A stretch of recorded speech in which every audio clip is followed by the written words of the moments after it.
ವಿಚಾರಗಳು ತಿಳಿದು ಅವ್ರು ಏನು ಮಾಡಿಲ್ವಲ್ಲ, ಅಂದ್ರೆ ಅವ್ರು ಯಾರಿಗೂ ಹೇಳಿದೆ ಅವ್ರಿಗೂ ಸಹ ಅಕ್ಯೂಸ್ಡೇ ಮಾಡಿ.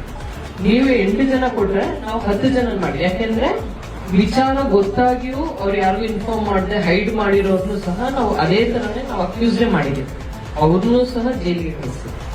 ಆಯ್ತಲ್ಲ, ಆಗಿನ ಸಂಗತಿ ತುಂಬಾ ಬೇಜಾರು ನಮಗೂ ಇದೆ ಅದು.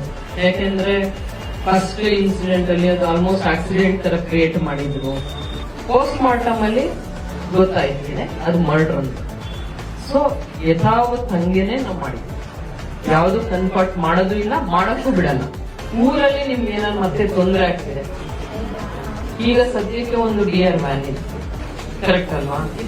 ಆಯ್ತು, ಇನ್ನೂ 1 ತಿಂಗಳು ಇರ್ಲಿ. ನೀವು ಶ್ರಮ ಎಲ್ರದ್ದು ಫೋನ್ ನಂಬರ್ ಇಟ್ಕೊಳ್ಳಿ, ಲೋಕಲ್ ಆಫೀಸರ್ಸ್ ಮತ್ತೆ ಕಂಟ್ರೋಲ್ ರೂಮ್ ಎಲ್ಲಾದ್ರು ನೀವು ಫೋನ್ ನಂಬರ್ಸ್ ಇಟ್ಕೊಳ್ಳಿ. ನಿಮ್ಗೆ ಏನಾದ್ರು ತೊಂದರೆ ಅಂದ್ರೆ ಇಮಿಡಿಯೇಟ್ಲಿ ಫೋನ್ ಮಾಡಿ ಇನ್ಫಾರ್ಮ್ ಮಾಡಿ.